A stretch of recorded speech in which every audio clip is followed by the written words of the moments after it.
Well, from immigration and talks of a border wall to the state of education in Arizona following the Red for Ed marches. Now, voters have a lot to think about when it comes to the polls this fall and next week's primary as well. We're all focused on a crucial race, talking about the race for Arizona governor. On the Republican side, current Governor Doug Ducey is seeking re-election, but will face former Secretary of State Ken Bennett.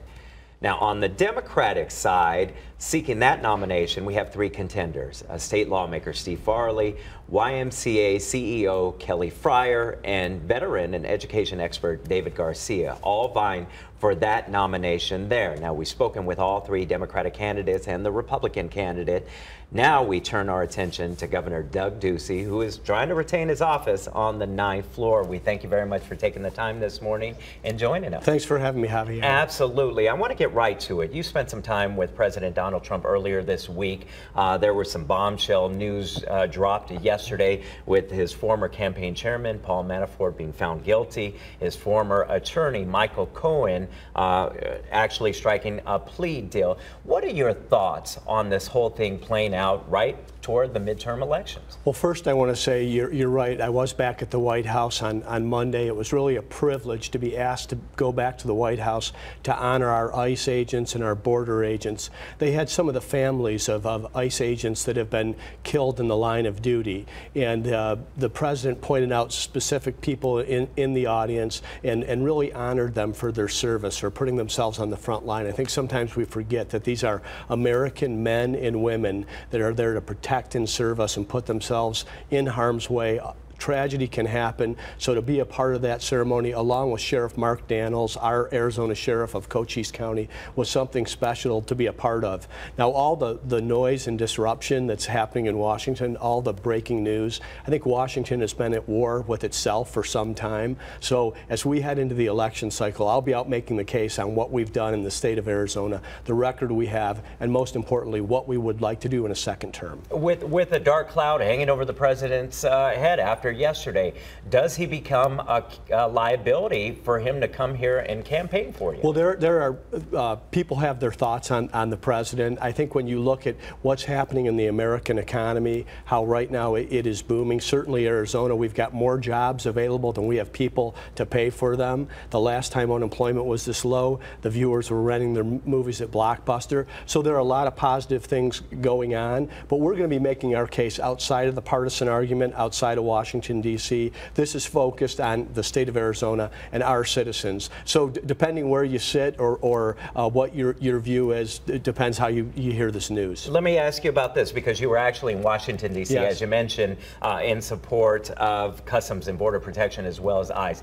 You took out an op-ed piece in USA Today in support of ICE. Why did you feel that necessary? Well, absolutely. These are men and women that are there on the border to protect us. And this talk to abolish ICE is reckless, it's wrong, it's irresponsible. It puts Arizona in a direct threat. We hear every day about opioid overdoses, heroin overdoses, fentanyl overdoses. I'm proud of much of what we're doing in Arizona. I'm not proud that these dangerous drugs are coming through our southern border, and that's what Border Patrol and ICE are there to do, are to stop these drug smugglers and human traffickers and child sex traffickers who are coming across our southern border. Your opponent, Ken Bennett, said, quoted you as saying that the rise of border crossers surged 200% under your watch. And that was when you decided to send the National Guard to the border. Is that the case? And was there some sort of discrepancy in those numbers? Well, certainly. We're going to send the National Guard to the border when we have a surge of illegal activity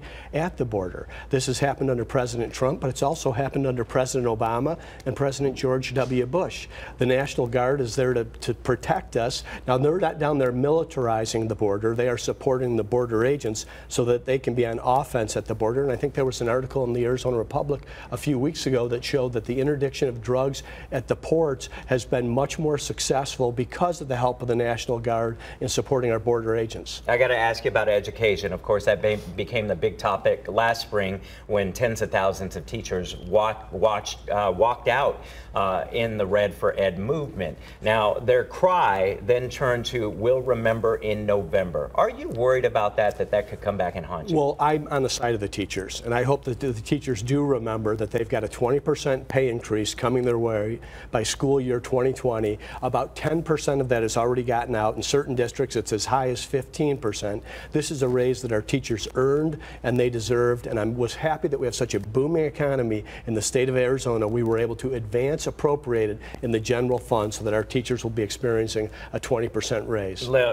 Talking to teachers across the state, many of them have said that the 20 by 2020 is a little bit misleading, saying that a vast majority of the teachers will not see a 20% increase. Where is that discrepancy? Well, I talked to a lot of the teachers as well. A lot of them have said thank you. They also want to talk about the other things that are necessary and needed in schools. What the state's going to do is put 20% additional dollars, resources for teacher pay. We're going to let principals and superintendents have some flexibility, because sometimes a new or incoming teacher needs that bump, and somebody that's been there several decades and is higher on the pay grade will be in a different type situation. But the amount of dollars available for teacher pay, taking our average teacher pay from $48,372 to $58,100, will happen by school year 2020. That begs the question about funding itself. You know, there's an Invest in Ed on the ballot, a ballot initiative coming up in November. Would that actually guarantee that that money goes directly to those teachers as opposed to the way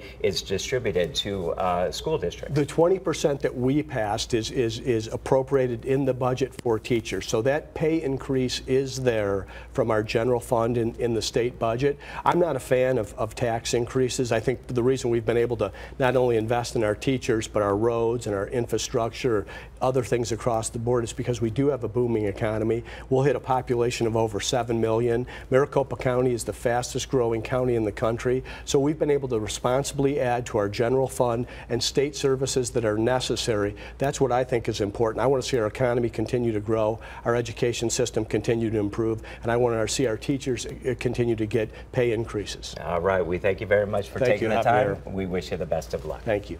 We'll be right back.